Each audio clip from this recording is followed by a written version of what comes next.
बऱ्याच वेळा काय होतं, मुलांना चपाती भाजी नको असते किंवा मग डब्याला काय द्यायचं ना अजिबात सुचत नाही.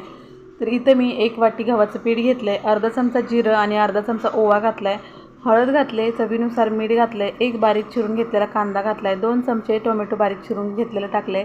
त्यानंतर भरपूर अशी कोथिंबीर घातले, 2 हिरव्या मिरच्या घातल्यात, तर इथं मी चिरून घातल्यात, तुम्ही इथं वाटूनसुद्धा घालू शकता.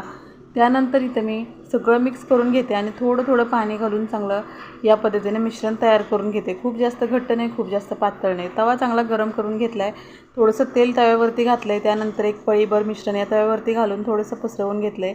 वरची बाजू चांगली सुकली, त्यानंतर मी हे आता दुसऱ्या साईडून पलटवून घेते.